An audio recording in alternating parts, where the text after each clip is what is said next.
I think we'll all can agree that education is important. It doesn't matter from what background. I remember my parents telling me, you got to work hard. You got to get the grades and you got to go to school. That's the only way you can succeed.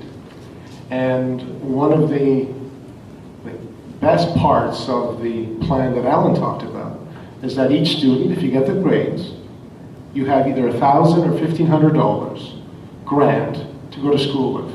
And it's either $1,000 or $1,500 depending on your economic situation. And that's good because that's the way we succeed. We talk about equality of opportunity and upward mobility. And the best way to achieve that is through education.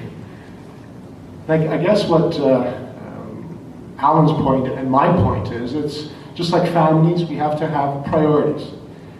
The Liberal Party believes in a strong justice system, and if elected, we will maintain the 4 omnibus crime bills passed by the Conservatives and supported by the Liberal government.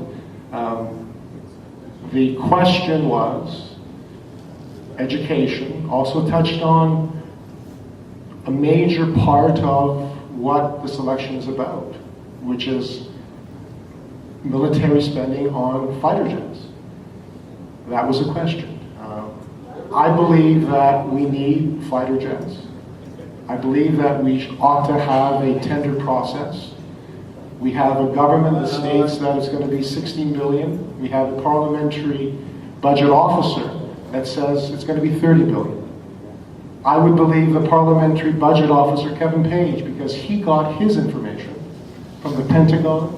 He got his information from the Italian, British, French, Turkish, and French Air Force. The key point here is, where do you put your priorities? I believe that we ought to put the on families, but you also have to have a strong economic growth. And the question also asked, the point about corporate tax cuts. The Liberal government, under Paul Martin and Jean Chrétien, took corporate tax cuts, or the corporate tax rate, from the highest in the G8 to one of the lowest. But that was done when we were in surplus. We're no longer in surplus. So the Liberal Party position is, it doesn't make any sense to take $6 billion, borrow that, provide it to the big corporations. And remember, these corporations are sitting on $500 billion of retained earnings. And they're not creating the jobs. So to summarize, I think what ought to get done, and what the Liberal policy would do, is to focus on families, and on the education part, have a $1,000 or $1,500 grant to students. Thanks so much. Thank you. Very good.